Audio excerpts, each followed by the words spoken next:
Hello and welcome to another special Unsourced Wall presentation. Today I'm going to be talking to you about one of the best superhero trilogies ever made, why I think it's so good, why it works, and honestly why I think it deserves a lot more recognition and a lot more evaluation than it's gotten. But before all that, I think we should go back the year 2019. Now, 2019 was a bit of a weird year for franchises and franchise fandoms. Not that it's ever been easy to be part of either of those things, but over that year, there was an odd trend. A lot of things just started to come to an end. Game of Thrones, Fox's X-Men cinematic universe, Star Wars' Skywalker saga, and perhaps most famously, even though it wasn't like a true end, the big myth arc of the MCU with Avengers Endgame. That's not even mentioning the various shows and longer form stories that either got cancelled or decided to have their own full stop. Another weird trend that propped up around this time is that for the most part there was this overwhelming sentiment that all these finales were just falling short. At worst, these finales were being seen as endings that were offensively bad, insulting, mind-numbing, or that they were actively and retroactively ruining all enjoyment and investment in the wider scope of the franchise's main storylines as a whole. This got to the point where I had probably seen every which way the idiom "it's the journey, not the destination" could be discussed, dissected, and ruminated upon and thrown aside that there possibly could be. At best, these things had a flash in the pan positive reaction that, more often than not, cooled to a tepid reception of mediocrity, and perhaps even a few of them maybe even deserve that sort of reputation. This isn't going to be about any of those. However, it's going to be about finale and a trilogy that I think deserved a bit more of a fairer shake. One that I think not only set the bar that year, but also far outstripped a lot of the ones that would come after it, in simple economics of how it respected the themes, the story, and the emotional cores of the narrative as a whole. What I'm going to be talking about is M. Night Shyamalan's superhero trilogy, Unbreakable, Split, and Glass, and just how the scope of that trilogy works in general. I think the first thing to get out of the way is that there's this popular misconception that this is a trilogy that was meant to happen in the first place. It's really an idea that was spread through basically a long game of telephone played throughout various articles and anecdotes. The basic root of it all being set around this story that M. Night floated around about the making of Unbreakable, and how in the script phase he realized the main draw of the story was all in the first act, not the second two. The origin, how the characters deal and grapple with the inciting knowledge that something is not quite normal about them, and everything else that grew from that. Something that ended up necessitating M. Night cutting out, trimming down, and truncating everything else that was supposed to make up the rest of the movie. So yeah, in effect, Unbreakable is the first act of a 3-act story that never ended up being made. Yet the thing is, Unbreakable is, was, and works as a single solitary film. Before The Dark Knight, before Ang Lee's Hulk, before even X2, M. Night's Unbreakable was the movie that really took a step back and reassessed what a superhero movie could be from a dramatic standpoint, about how far straight you could play the themes, the tropes, the cliches, and the old standards without breaking the limits of what either a more intimate drama could be or what a superhero story should be. Something that took itself seriously, without any needed concessions or distractions, but also balanced its earnest enthusiasm for its own genre with actual weight. It's a movie that almost seamlessly, effortlessly glides between denser, more complex character beats, and moments that only truly make sense after some reflection and some awareness of the big tried and true superhero idiosyncrasies. Thrown in for good measure are a bit of the old George Lucasisms, as I like to call them. Odds and ends in dialogue, scene structure, and beats that come off a bit too awkward, and are very clearly just there because they appeal so directly to the director, that they found them either really cool, funny, or neat. But that's fine. It adds to this genuine feel that the movie has about its subject matter. You need the earnestness. That's what matters at the end of the day. The tact and care, in all senses of the word, that M. Night seems to imbue within Unbreakable. It gives the film, the characters, the world, the story, an internal authenticity. It makes scenes like David and his son trying to find some sort of upper limit to his strength, or David saving his future wife from a car wreck, or even his climactic grapple with the Orange Man come to gripping life. It's like the tagline for the original Superman movie, "You will believe a man can fly." It's so obvious that M. Night truly believes that David Dunn can fly, and he makes every effort to make sure the audience can too, either physically or emotionally. Each feat only as important as the emotional weight given to both it and to the character. It's a potent combination, and it's what makes Unbreakable as powerful a movie as it is. But it didn't need a sequel, and it wasn't necessarily even going to get one.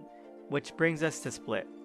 Split is an odd duck, and it's honestly shocking that we got something that ended up being as good as it was, because it wasn't meant to be a sequel to Unbreakable in the first place, not in the way we know it. While the basic framework does have its roots in ideas and plot beats that M. Night cut out from Unbreakable, Split as a film on its own originally was restructured from a one-and-done film that M. Night planned to do for his horror anthology The Night Chronicles, which ended up stalling after only one film release, The Forgettable Devil. What would have happened after that is unknown, but I have a feeling that would have been the end of it. Unbreakable is a solitary film, and without the ties to that film, the finished project ended up having, so was Split, an attribute that ended up being one of its biggest strengths, as well as one of its drawbacks. The strengths coming from how it handles itself, and how it's able to carry its own weight. It's not a sequel that feels too indebted to anything that came before, at least not on the outset. It has to actually craft a natural tone to its own story, characters, and setting. It can't operate under the shadow of Unbreakable, and so it doesn't. It feels like its own thing. It lets itself breathe and allows for the audience to connect, to be receptive, and to become invested in this situation, in this context, and with its own film leads. Helps that Split never lets up the guise of being a horror film. From the mood, the shots, and the score, they are well within the very distinct expectations for this style of film. I think that we're all a little bit more open to accepting the environment and feel of a horror film than something that is playing itself more as a direct drama. So Split ends up distinguishing itself and becoming a rare example in modern times of a long-spanning sequel that doesn't feel the need to retread, rehash, or redo in order to ease audiences back in. That's the benefit of distance. On the other hand, the detriment is that very same distance this all comes along with. The passage of time. And it's clear that with Split and later Glass, some of M. Night's focus and ideas had shifted, not only with where the themes of superheroism and a grounded interpersonal reality lay, but also in how everyday people fit into that structure. With Unbreakable, all this seems to mesh finally together as part of the fantastical, that there's something almost magical about it that never needs to be explored. It's very whimsical in a way. Starting with Split, the films definitely feel the need to try and make justifications for themselves. They just don't feel as confident. And while with Glass I feel M. Night worked most of the kinks out, in this one it makes for some of the least engaging moments and sequences. If it had been completely entrenched in Unbreakable, either the original second act or in terms of time and just released soon after the previous film, then that could have been bypassed completely.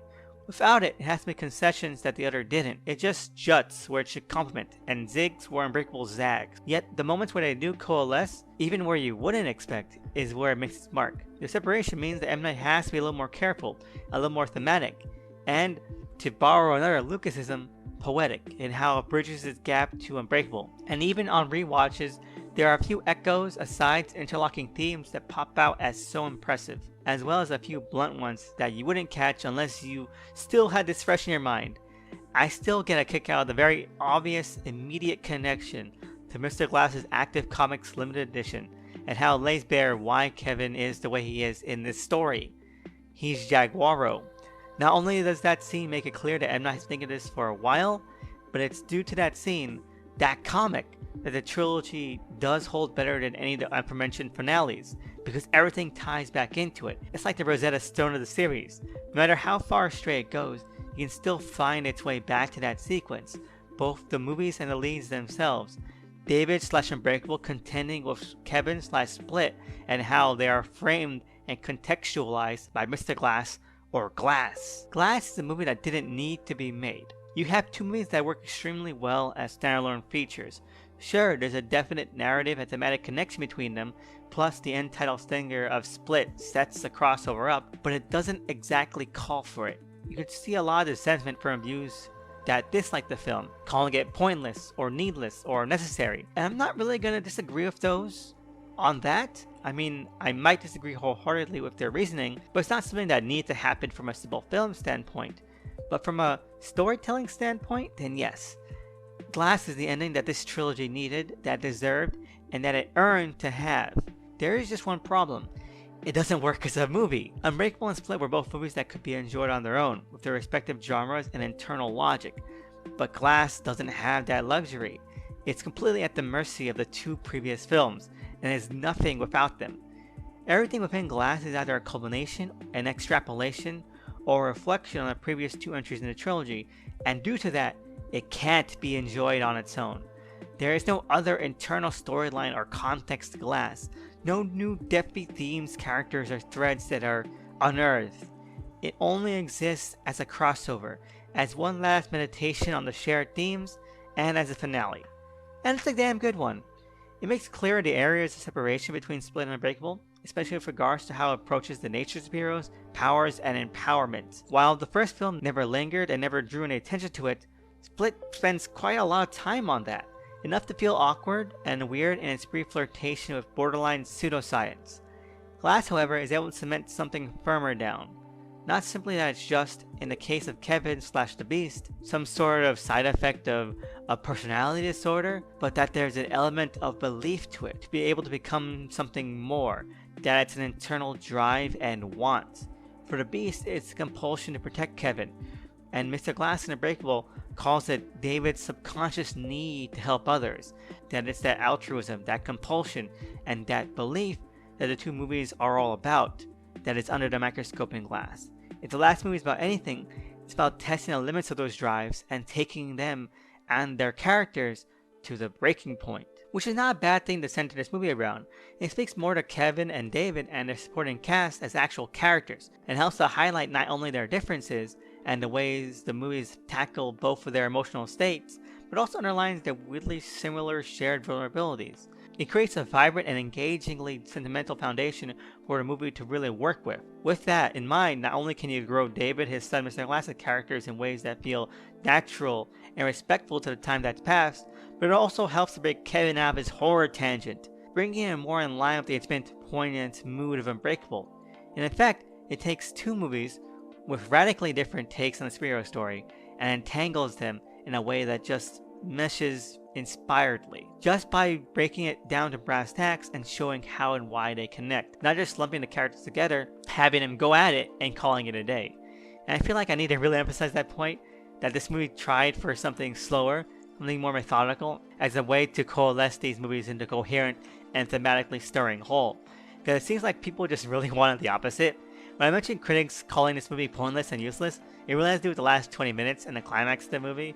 And I think I need to mention one thing. The thing with the whole idea of powers going from something innate to belief is something that I think M. Night only came up with in the intervening years. And I don't think that if the three movies were a single one, like it was planned to be, they would have climaxed the way it does in Glass. It just wouldn't make sense from a story perspective, as they would either have no weight and fall flat, or would just come off as cheap and lazy, which some have seen Glass as.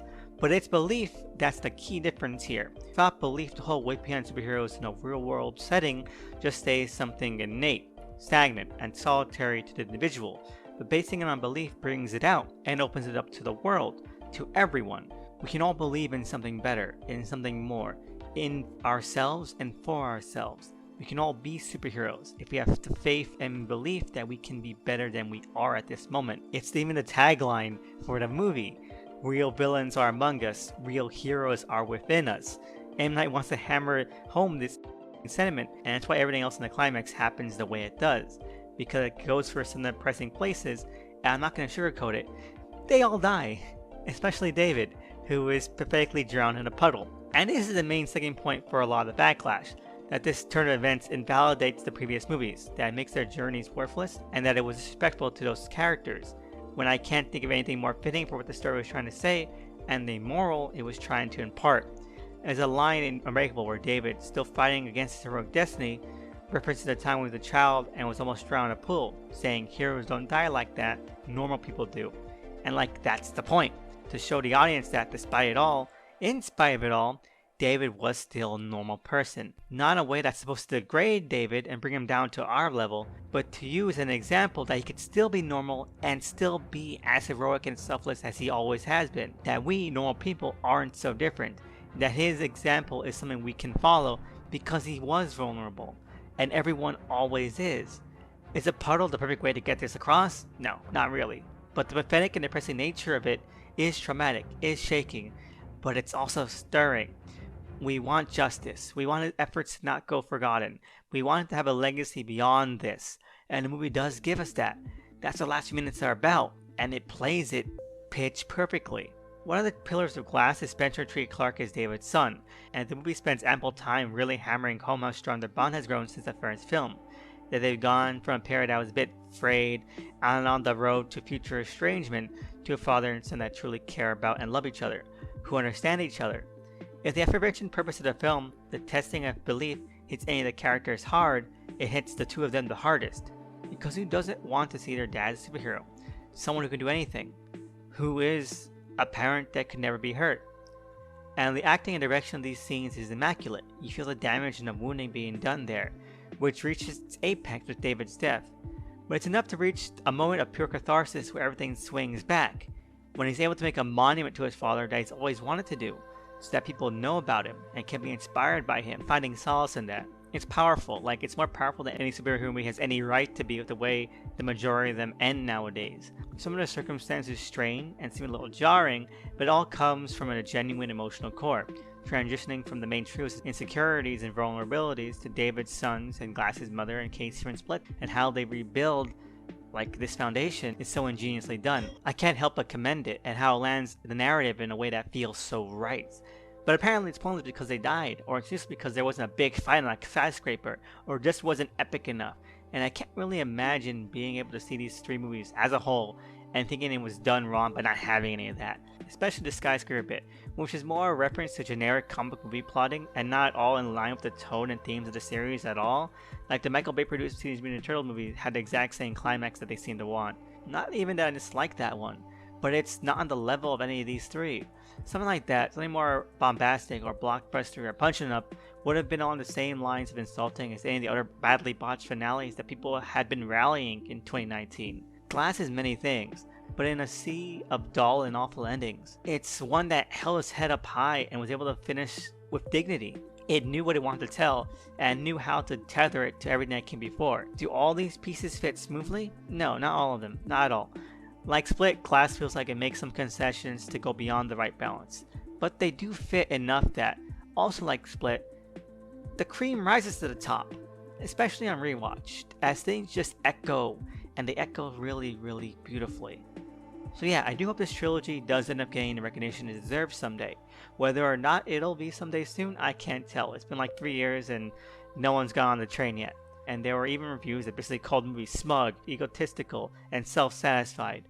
All things I cannot wrap my hand around one bit. But to me, it'll always be one of the most intimate, passionate, personal, and genuine superhero movies to have ever made it to the big screen. Maybe in the future, it'll get a fancy new Shout Factory box set of some sort. And then we'll know it's finally made it to a cult audience that can really appreciate it. Until then, it'll be my rotation for years. Anyway, thank you so much for listening. Hope you have a great day out there. Like, comment, subscribe. Let me know what you think about these three movies. Which one's your favorite? Do you think Glass is a bad finale? If so, let me know. If you think it's a great one, tell me why as well. I always want to hear some of these things coming from you guys, and it'd be really great to hear your thoughts on this trilogy because it's something that I think really deserves a lot more discussion either way than it's ever gotten. Thank you so much. Have a great one, and see you again next time.